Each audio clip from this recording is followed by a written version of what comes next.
When the Scorpio specs were revealed in April 2017, it sounded too good to be true. And let's be honest, by comparison of the launch Xbox One, tethered with the Kinect and the 900p Stigma, skeptics were bound to doubt Microsoft could really bring a worthy console next to the PS4 Pro.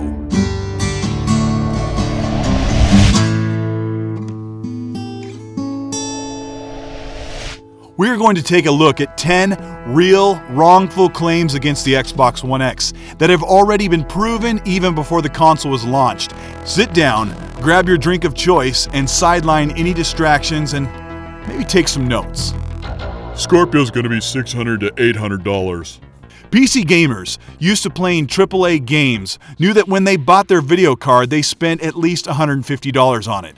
Of course, some people, myself included, spent around $400 and up for their GPU because the Scorpio was claiming 4K graphics. So, it's gonna be $600. I'll just wait a year for the price to drop to $250. There's no way that the Scorpio is going to be $500. And on November 7th, we'll begin worldwide rollout of Xbox One X, the world's most powerful console at $499. Detractors of the X were willing to accept that games will hit the claimed 4K resolution as long as it was low or medium settings. It won't be Ultra. The X will use 4K at low settings. But we've already seen the first group of analyzed games like Forza 7, Gears of War 4, Middle-earth Shadow of War, and Assassin's Creed Origins running at high PC settings at a 4K target. In fact, so far we haven't seen a single enhanced game on the X using what anyone would call medium or low settings.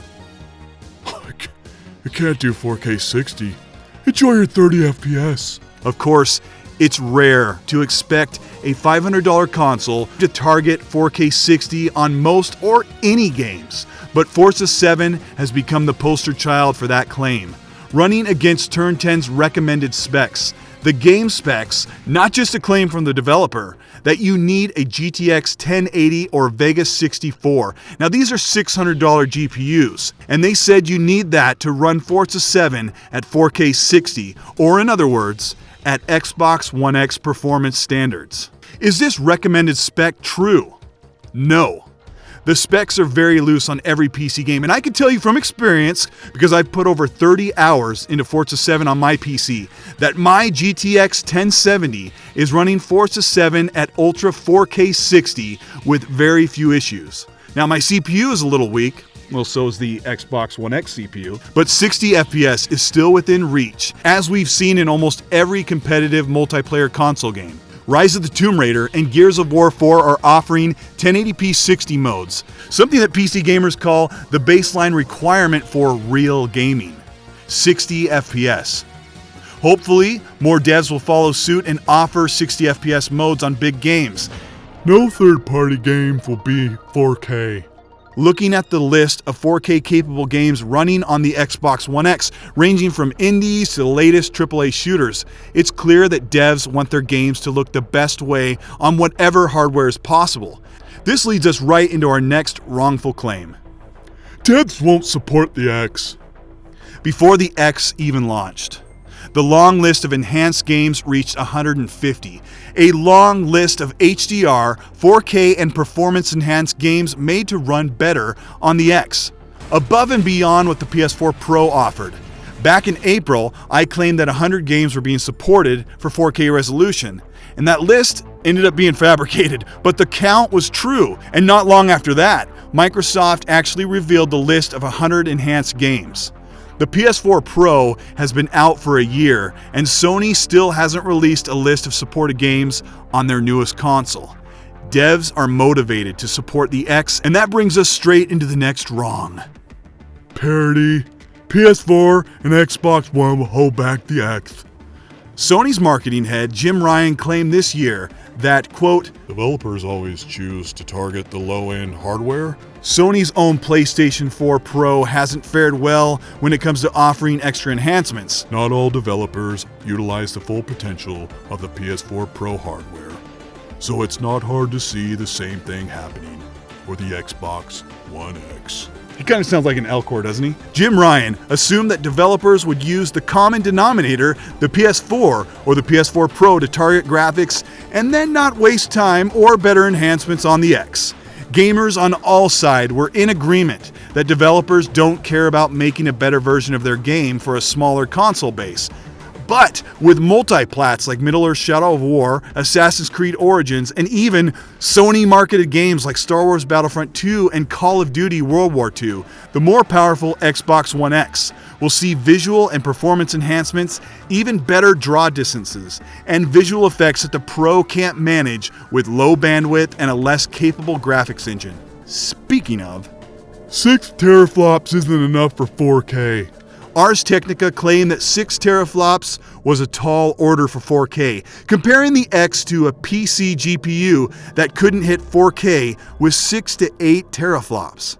This whole argument contradicts PC elitists' claim that they can do 4K with a GTX 1060 with 192 gigabits per second compared to the X with 326. This shows that the X is much more future-proof as games get bigger and more demanding. And according to Microsoft's Xbox team, they were repeatedly told 6 teraflops was the target to bring 4K to the home console. The X can definitely make native 4K happen at 6 teraflops.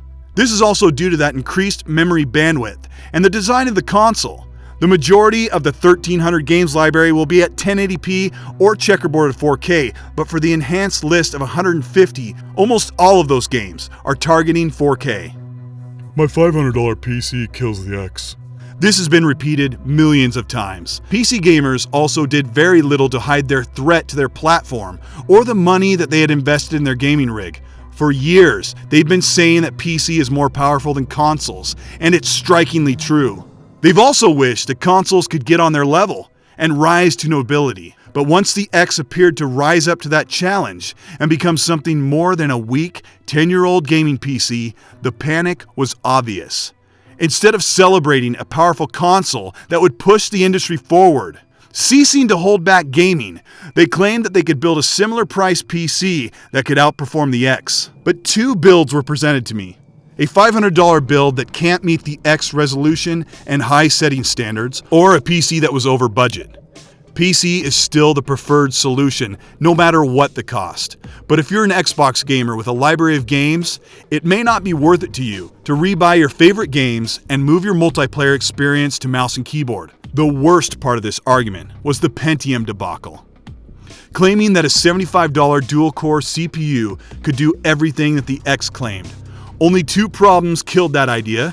Games ran 4K 60 at medium settings on this PC, and even worse than that, the developer's recommended CPU is several steps above the old Pentium, so the solution is to upgrade the CPU and possibly the motherboard before any new games come out on your $500 console-like PC. And the answer is to raise your budget where it belongs in the first place.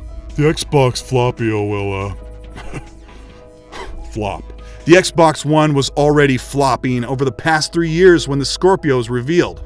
The huge contrast, though, was that the PS4 sales had the inertia to 60 million sales, doubling last-gen sales' rise to popularity, which meant it was also doubling the sales of the Xbox One. This didn't mean the Xbox One was doomed, bolstering its place in the console market with Play Anywhere, EA Access, Game Pass, and superior features like mixer streaming and backward compatibility. If Xbox One S sales last year are any indication of how the Xbox will sell this holiday, we may be looking at nearly 2 million X's sold before the year is done. Detractors of the Xbox One X were definitely way off in their price of the X. It wasn't $800, it wasn't a $600 console the way they hoped it would be. Playful CEO recently said that the Xbox One X is like a high-end PC and compared it to a $300 to $400 GPU. And they were certainly wrong about the power it delivers compared to similarly priced PC hardware in the visuals. And the current trend of building in 60 FPS modes leaves little excuse from PC gamers why a console gamer should leave their Xbox. Letting the developers make the statement that they want their games to look the best on the best hardware.